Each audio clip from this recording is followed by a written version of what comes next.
Ayaw mo lang nakapalakpak. Alam palakpak. Maklaro sa atong muli ang Diyos. Amen. So, mayong gabi sa tanan. Amen. I believe na excited kayo mo sa pagabuhaton sa Ginoo. But gusto na ko sundan sa usa ka istorya. Ano kay para mas masamta na to. No, actually, I encounter God with it is a changing life event. Amen. Wala ko kalimot, no, before ko nahimong pastor, usapod ko ka-participant, ako yan, naging ko. No, imagine na, yun sa yun sa pagpahiluna sa Ginoo, akong kinabuhi from nothing to something. Hindi mo katapat from nothing to something. From nothing to something. No? Kung samtang na ako niya, siyempre, number one, yun nga akong expectation, susama ko sa inyong expectation. Na ako'y nagdamo ganina na, Lord, gusto gid ko mabago. Amen. Kaysa man di gusto mabago, deliver. Amen. Amen. Wala di man mo convince. Kisa'y gusto dali nga, ulit din mo nga totally bago na gid ang imong kinabuhi. Amen. Bakit? Mapod kayo, no? Sa unang adili ka Kristohano, kunya karon Kristohano na kamaurag yapon imong kinaiya. Tama yung katapat, huwag ihapit kalahian. Tama. Tawa. Bakit kayo, no? Sa una mga dili ka Kristohano, mo oray mo kinaiya pag Kristohano ni mo lang gihapon. Mura lahi ka na. Dahil makatapan ina nga para gini sa ato karon. Para gini sa ato karon. Nakoy nadunggan ni ganina ngayon siya na gusto na gid ko mabago. Gusto na ko mausab ang akong kinabuhi. In which is kinsa man gid pwede gusto. Amen. Kinsa man ri katong anis sa katong imong kinaiya pati bisag iro di ganahan sa imong kinaiya. Grabe na pati iro di ganahan sa imong kinaiya. Grabe na gilang kinaiyaha. Grabe ito, mag-away mo sa ilo. Bitaw, samtang na ako diya, gusto na ma-share sa inyo, samtang na ako diya, one of my desire, Lord, dili ko mo gusto mamulit na dili ko mabago. Amen. Mugin akong desire. Kaya nga naman, sa unang manggod, na ako sa church. Nangalagad na po ko sa Ginoo. Pero natingala ko nga, mura naman gyapon ko, wala nang nalagad sa Ginoo. Kay pag muli ko gikag simbahan, mora man gyapon akong binuhatan. Amen. Mora gyapon akong baba sa mga nga nga nagsunod ng simbahan, pero pagawas nimo mora gyapon imong baba. Amen. Kung libakira ka sa sunod sa simbahan, sa ka sa gawas. Magana ko, uy, ano kinaiyaw eh. Yan yung katapat pwede ba tanilalo na itong maskara karon? Naman tinangalay ka maskara, naman lang ka diri ah. Amen. Nindot ako kayang tinuod, na-realize na ako, kung dili man mo nato tangganon ang atong maskara, so tiyan ta ka, daghan nga mga Kristohanon nga nagtabog luyo sa maskara. Right? Daghan mga Kristohanon nga nagtabog luyo sa maskara. Buutan kayo pag naa sa simbahan. Kaya nga nang buutan, siyempre naman sa simbahan. Pero pag naa na sa gawas, dito na. Amen? Kung samtang na ako diyan, ako sa Ginoo, Lord, dili ko musugot nga dili ko mabago. So karon kay gi-challenge man ko sa speaker, nga gipangutana ko kung unsay akong expectation, syempre gusto gid ko nga totally change gid ko. Pero gusto gid mo nga nigawas ninyo nga totally change gid mo. Hindi nga istorya. Usa ka istorya na usa ka president, no, presidente na to rin si Rodrigo Roa Duterte man. So ang presidente niingon siya nga maghatag og pardon sa mga piniriso nga 60 years old pataas. Wala may 60 years old rin, no? 60 years old pataas, akong tagaan og pardon kay naluoy ko kay dugay-dugay na sila sa prisuhan. Pero depende karon sa ilang itubag. Pagawso na ko sila karon depende sa ilang itubag. So karon, diadto na ang presidente dito sa prisuhan ug gipangtapok og mga 60 ka pataas ug nangutana ang presidente nganong naaman karon diriha. Ang isa niingon nga ang tinuod presidente kanang biktima ra man gid ko ani ba? Ang tinudili man gid akong nakasala, ni kuyog raman ko nya mahinungdan kay ako'y nadakpan ug mao nang napriso ko karon. Okay. Sige, salamat, balik dito. Tapos ang isa na po, sa may kaso ni mo nganong naaman ka diri. Ana siya ang kaso gid ako. Ngawat gid ko pero ang tinuod ako ra mag-look out. Look out lang yun ko niya pagkawan pag ginaganay. Ako may naikot, ako'y naabsan mo nang ako ang napriso. Pero dili din ko ang kawatan. Okay na, okay po. Nag-isa, anong naaman ka diri Dugay na katimo. Wala siya maulog, siya masulti kay, siyempre kay ang iyang kaso magudang hilabot. Hilabot siya, nang rape siya ba? Ana siya nga, pero dili din ako ang sala. Ang babae, manggod, gusto ko niya. Grabe. Huwag nahulog na ng tanan. Naisa ka po. Nganong naaman ka karon rin. Yung katapat, nganong naaman ka rin. Ano na makakaroon na rin? Mabulog ako sa ingon. Abi ni mo president, naako diri kay tinuod na kasal ko. Naako diri tungod kay nasindihan ko. O deserving ko mamudawat ani nga silo. Amen. Mabulog ka ni ingon ng presidente sa kadaghan nga akong gi-interview. Ikaw ra gyud nito ang makakasala ka. Amen. Amen. Pwede ba nga samtang naaka karon diri di man kinahanglan nga imong ipanghambog sa imong sili sa imong katapan kabi di tayo. No need na. You know what? Kung gusto ka nga makahigawas gikan sa kanang bitaw bondage sa sala o gusto ka maka-experience o kausaban sa kinabuhi, be honest mo ka. Be honest to the Lord. Kitang tanan nga naaka karon sa encounter kabalo ka, special kay nga adlaw para sa imo. Maybe ni anhi ka karon gubot kay imong hunahuna. Maybe siguro ni anhi ka karon murag ay nagpugong sa imuha nga di ka mo anhi. Pero di-fight ni mo kamulo ka because this is the divine appointment of God. Amen! Pwede mo natin palakpakan sa Lord? Pero, gusto na ko i-share sa inyo usa ka character sa Bible na nag-desire siya na gusto niya ma-encounter ang ginini katapat encounter. Encounter. Kabalo ba mo sa Bisaya ng encounter? Sa Bisaya sa encounter. Diba? Pakikimamat, kung kasagaran po, nalungan ako nag-encounter, hala! Nag-encounter karon ang mga MPE o ang mga sundalo, diba? Kasi nalungan ako nag-encounter. Grabe itong encounter ba, naabi na mamatay. Hindi mo katapad niya, andam na kamamatay. Wala ba handog na mamatay? Di ba pag encounter, kinahanglan naabi, mamatay ka encounter man. Kasagaran ba yung mga sundalo mawalay samat, yung mga sundalo taluhan? Right? Siyempre kay hawak ka mutado. Wag isabat. Pero na-realize na po, diha sa encounter, dapat na ay mamatay. Yung katapat, patay-patay, balik ni Pastor. Balik, siguro akong yaningan. Kuya, uy, di na ba yung kagawas kay Danny Guard? Kung sa malibot, mamatay, no? Kung encounter ka rin, una-una, dapat na ay mamatay ang daan na ito nga pagkatao. Amen. Kay kung dili gani mamatay ang imong daan nga pagkatao, bisan pag unsaon nato ni gawas nimo mubalik gyud gyapon ang natural nga pagkaikaw. Eh katapad yan, andam na ka mamatay. Andam na may tubig sa gawas. Tanang isa bubuya ginani, magitang isa bugyan iwi.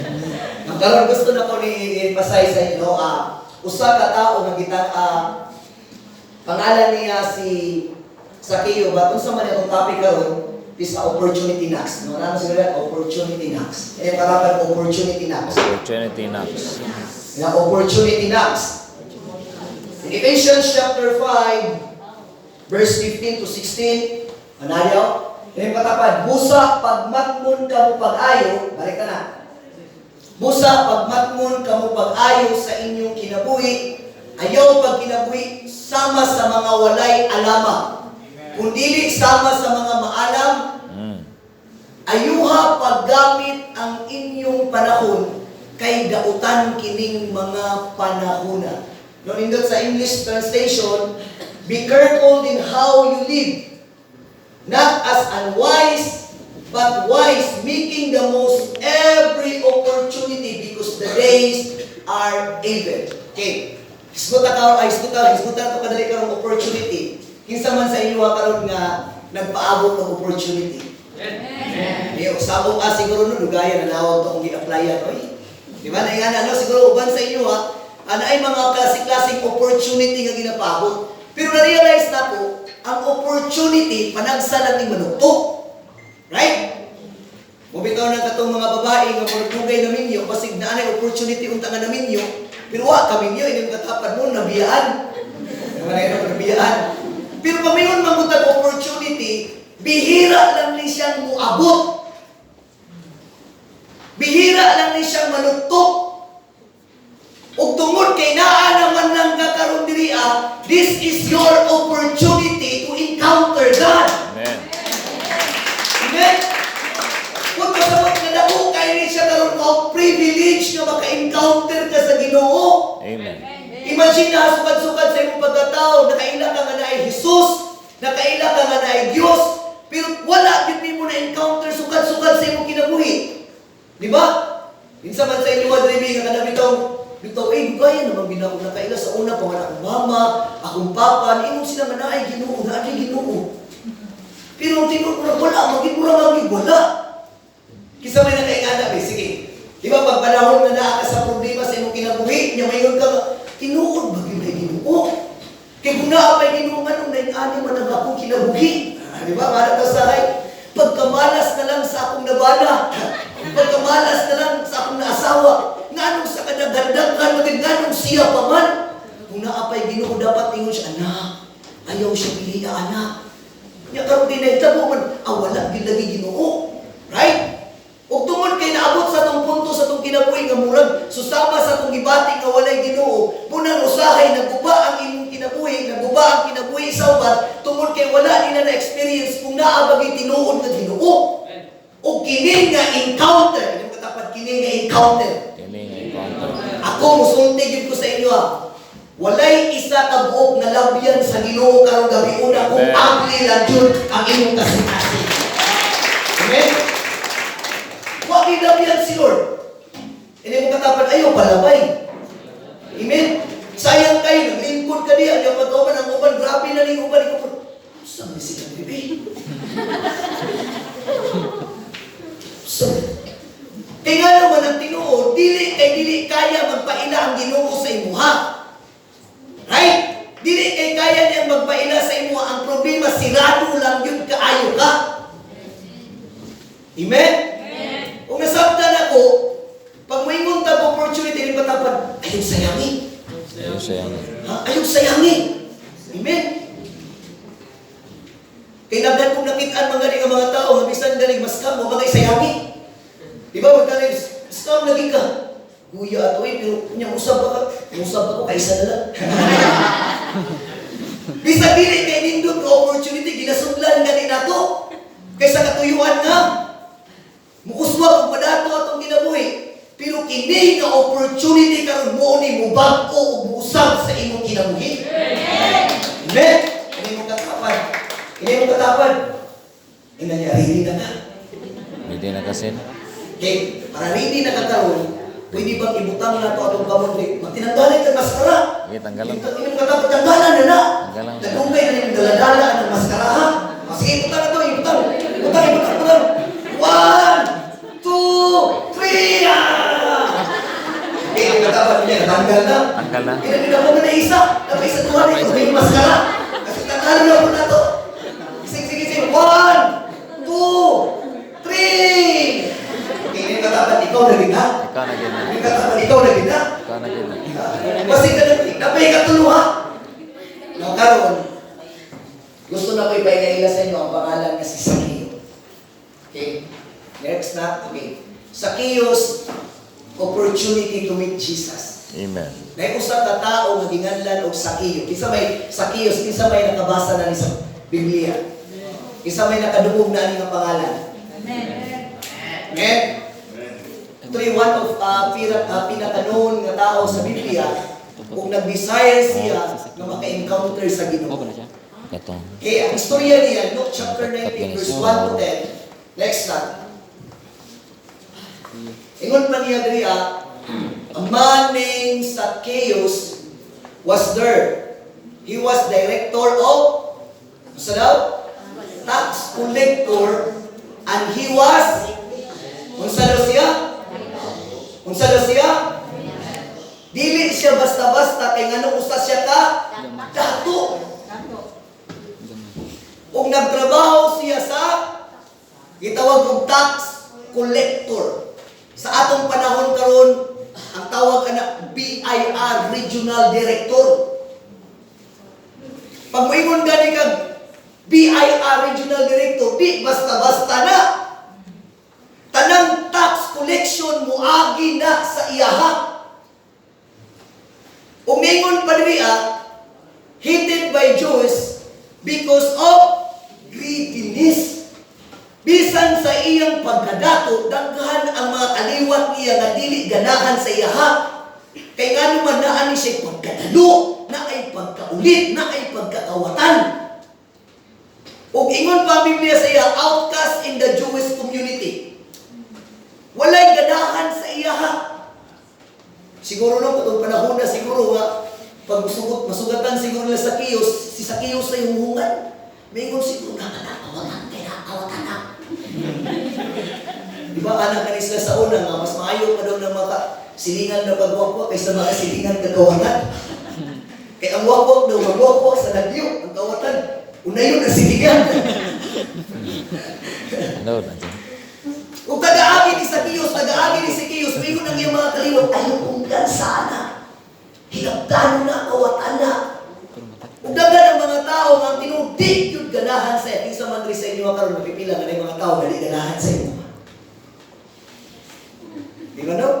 Di usahin ito nga, grabe po, gibuhat naman ako ang tanan, pero parang di man sila ganahan sa kuha. Right? Gigihawag na gini mo, magimaayo na gini mo, pero tawag niya ako, kabulong ka gini mo eh. Gihawag na gini mo. Kung yung pinakasakit pag yun, tingaapag yun sa sunod sa panimalay, ang di ganahan sa tuwa. Right? Okay naman itong mga amigo, ni mo di ganahan si Maya, bakit naman hindi mo ganahan sa tuwa? Pero pag daan na tani sa sunod sa panimalay, ang di ganahan sa imuha, uy, kasakit na lang. Right? O susama po ni Sakiyos, daghan ang dili ganahan sa iya, tungod sa iyang pagkabadlungon. Yung katapad mo, ikaw ni. Ikaw na. Parang ikaw ni Baro. Parang ikaw gini. Tungod sa iyong pagkabadlungon, tungod sa siguro sa iyong ginabuhat na dili maayo, walay taong na ganahan sa iyaha. O gani, ang sunod na verse, next. In Luke chapter 9, yapon, 19 verse 2, he was very wealthy, but his wealth could not give him satisfaction and contentment. Grabe kag kwartaan, grabe ka dato, pero wala siya natagbaw. Ngayon kinsa man sa inyo hadribi nga, wala maging nalipay sa akong kinabuhi ay. Naagi kulang ba? Naagi kulang. Ako na mag-isundan, iinom na po ko, lalaki, babae, gitistingan na ako. Murang di mag-ihapon kong tinto.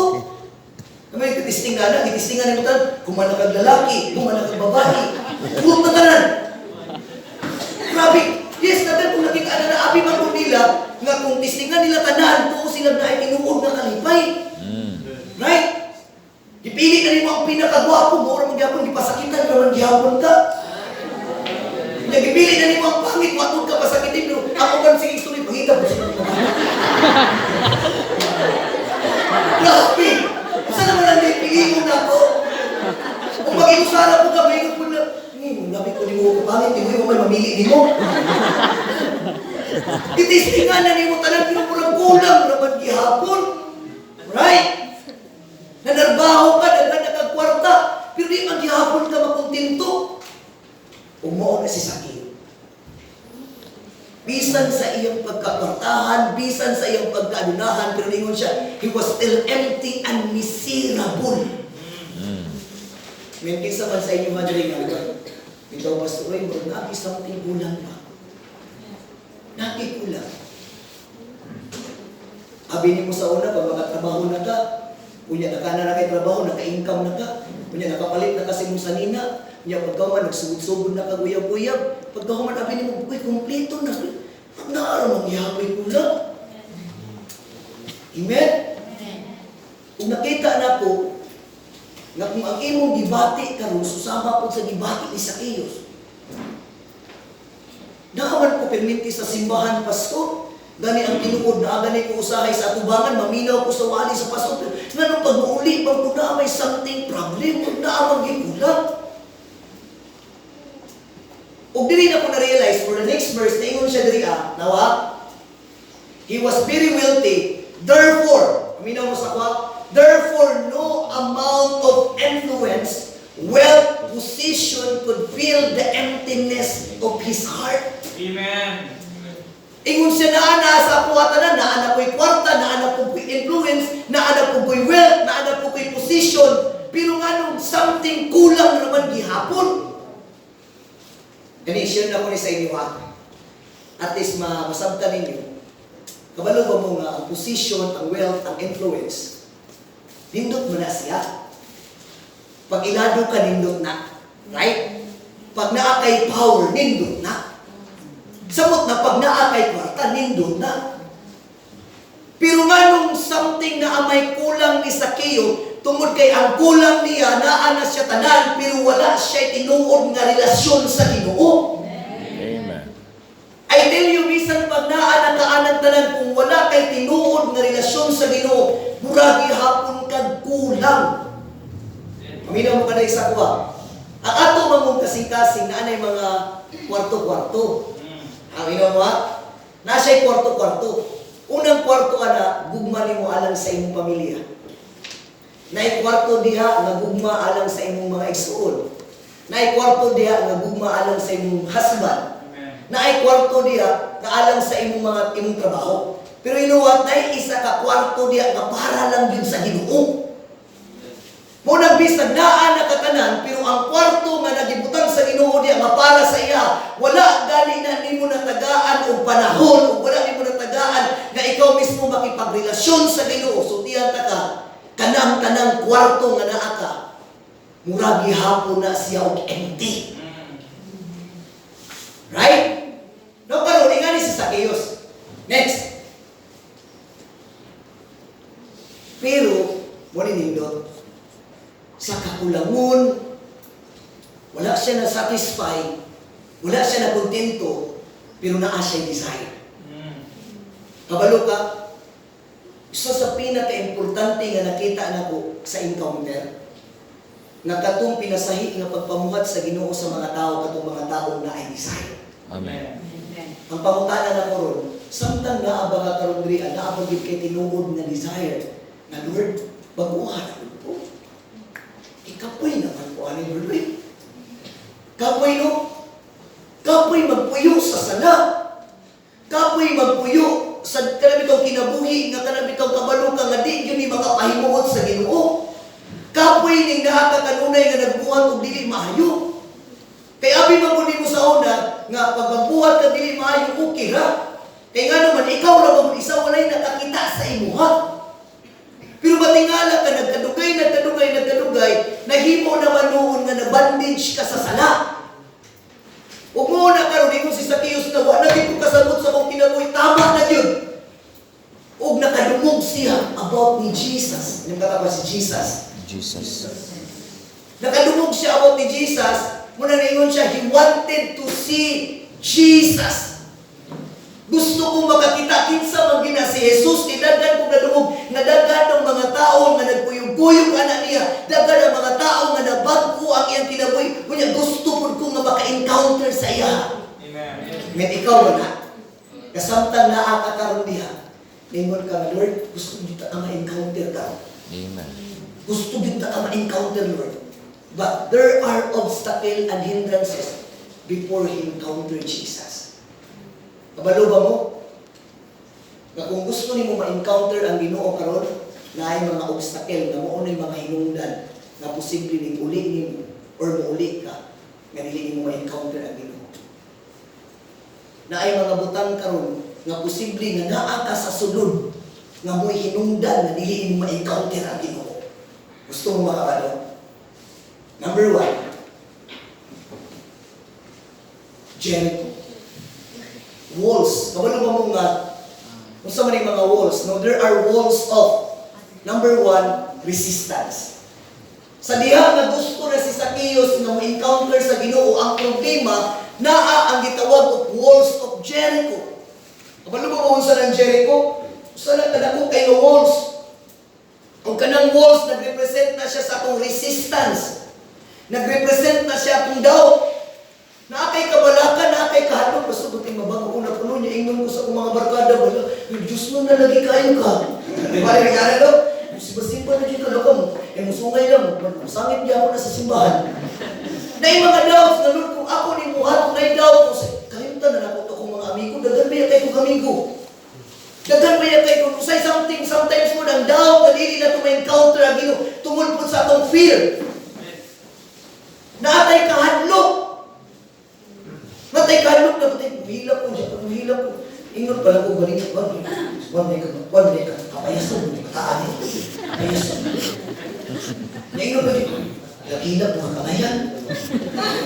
Nakay fear nga, basig, mutanaw akong katapad sa kuha nga. Basig tutukan yung, sige kung kuwan sa limon niya, basig, sige siya na, ay, uwi mo, ikaw uwi, nagilap mo ka. Di ba sometimes, ikana natay fear, natay kahadlok. O si Zacchaeus nun muna, nasa'y kahadlok, ano man, una-una, siyempre, kidautan kay sa pananaw sa ila, di ang mga tao, umuungan din siya. Kaya dikit-dikit din Jesus para mapansin. Dikit-dikit na yung kawatan ka. O usahin mo kining unforgiveness. Pastor, pag maduwan ko sa ginudugay na kayo itong itipig-tigtigan na ko din ako gusto, mapasaylo to. Hindi ko na ako ito gusto, pasaylo ko, Pastor. Kaya pag maduwan ko sa Ginoo, mapasaylo na ako siya, di ko. Bahala na lang, mamatay kong kawayan nito, pag kinakot siya mapasaylo. Sometimes, ingana ta, nga nung dili na ko ma-encounter ang ginutungod kay na unforgiveness, di na ko mapasaylo akong bahala, masubak ko lang yung gisumba. Pantay lang, di yun ako. Gilaparo-laparo kong gisumbag yun ko, Pastor. Di pa kaulawan yun ko, wala na kabalo sakit kayo. Di pa kaulawan ko, muna sa hinungdan na di na maka-encounter sa Ginoo because of unforgiveness. Amen. Ang tinuod nila iba yung sa'yo, magpasaylo. Labi na di pa kaulawan ka. Hindi yun. Pastor yan, mga kala pastor, pero kung ikaw palang naadig ko na, ambok lang yun. Unang tingnan lang yun ko. Muna isa kay nungdan nga, mag-uol ko sa inyo, Lord, di man binako siya magpasaylo eh. Then katapat, kung mauna ka rin mo kasing-kasing, I tell you, di higit ka mag-encounter sa Diyos. Right. Bitterness. Kaso mo, kalibot-gut ka, bungot kayo to. Suko kayo ka. Gidaot ko, Pastor, gidaot ko, gingnan ko, pangit. Gingnan ko pangit, gingnan ko bugo, gingnan ko bulog. Di na ko siya mapasaylo. Grabe ang kayugot, kaligot-gut. Ano itong di nakakatulog? Gani ko nga, nagkakdaily advice para makatulog itong ako na nakagutang. Yawa na kay tulog-tulog ba tungkol sa problema sa mayroon sa imutan. Gusto na ka makatulog? Magkanta mo kay Pana, tipa, para makatulog ka, tawagin daw siya. Ingna siya, nabikan ka no, di na ko kabayad sa imong utang. Manawa na ito kaysa hindi daw katulog. Kaya, ihagog na kaya ka. Hagog na kaya, hindi katulog siya na po na hindi katulog. Kaya kapano na mo. Sige, tawagin niyo siya. Okay. Idolatry. Pinigit idolatry. Grabe gini. Isa gini sa mga hindrance na di kini mo ma-encounter ang Ginoo. Materialism. Kanig yung materialism, no? Kaya, Pastor, pag nabago na ko, Pastor, unya, di ko, iti. Materialism yung biya kay ko, Pastor. Kanang gusto ba yung kay ko, passion. Gusto ba yung kay ko, anak, Pastor. Unya, karon, patay, magulit na niya akong dalunggan. Mag-Diyos no, nakuha niya eh. Pag-ikuha ng Pastor eh. Usay dagan kay kita si kingano man ang tinudili lagi kay dili ka kayang bag-ohon sa Ginoo. Ang problema ay katapad kita. Inay katapad kita. Ikaw. Insecurity. Kaya yung insecurity. Amen. Gusto ni mo ikaw perminti gwapa, ikaw perminti gwapo. Makita ka mas gwapo siya sa lina na ayon sa umutang ko sa Shopee anak. Oo siya kabalo asa na kita palito dalan na sa Lazada. Ano bitaw insecurity, ano bitaw grabe ang insecurity sa imong kaugalingon gyud. Makita ka niya Simpson asinso ako ba ngayon ka? Mapunoy lang hapon mo. Di man lang malipay kay asinso ako ba? Amen? Huwag labaw sa kanyang tingin pride. Amen? Sa kining garbo, grabe, kining garbo ang tinuod lang. Ang tinuod, wala ko niingon nga, sala ang may garbo, okay man ang natay garbo. Tama? Pero ay lang kung palapaw ang garbo hangtod sa imong ulo. Amen? Okay man na, di ba, pag makapalit ng bagong rilo, makaingon mo kita, lutas akong rilo eh. Diba? Makapalit ng bagong rilo. Wait. Pero kung hapog na kung gani kayo ka, hapugiro naging kayo ka, nung kanami itong bisagwa na kay short, mga hapog lagi hapog ka. Grabe, isa na natawag short pa, mga hapog pa. Kailan pa grabe, mga Levi's sa talay pre. Kung isa na lang na kabok short, mga hapog pa. Og daghan pa na sila. Og muna yung mga hinungdan nga samtang nag-design si Zacchaeus mga encounter na ay mga walls nga nagbabag sa iyaha. Yung katapat, unsa ka ng mga walls nga nakakaroon. Amen? Unsa ka ng mga walls karon nga mo hinungdan na dili mo ma-encounter ang Ginoo. Amen? Ini yung katapat. Ato ning ipakuha sa Ginoo. Amen? O isa pa sa mga hinungdan, kini pag yun ang pinaka-hinungdan. Next na. Okay, ingon pa diri actually, wala na kabutang, i-summarize na. Pero isa po sa mga hinungdan nga isulti na ko si Zacchaeus manggod, usa ka jutay. Usa ka mubo na tao. Jew siya nga jutay. Jutay siya. Panahon nga moadto na siya ni Jesus, babagan siya sa mga tao nga nag-as. Medyo tayo. Di man siya kalusot-lusot kay nga naman naalagay pagka-jutay. Diba? Okay, yung katapad. Para dahil sa yung katapad ba? Jutay. Niya gusto ni Zacchaeus, di man nandari siya kapitan ni Jesus, kay naa siya perminti sa likod. Tungod sa iyang pagkamubo, yun siya niyo, he was short man. Kabalo ba kung sa yung short man, represent niya siya sa atong limitation sa kinabuhi. Right? Natay mga limitation. Amen? Kung kaning mga limitation sa atong mga kinabuhi, muni hinungdan usahay nga dili na itong ma-encounter ang Ginoo. Nalimitahan ka. Nalimitahan ka sa imong kaugalingon, nalimitahan ka, nga kanami kang gusto na tayo ka nga maka-encounter sa Ginoo, pero na mga limitation sa atong kinabuhi. Kung susama ni Zacchaeus, na siya limitation.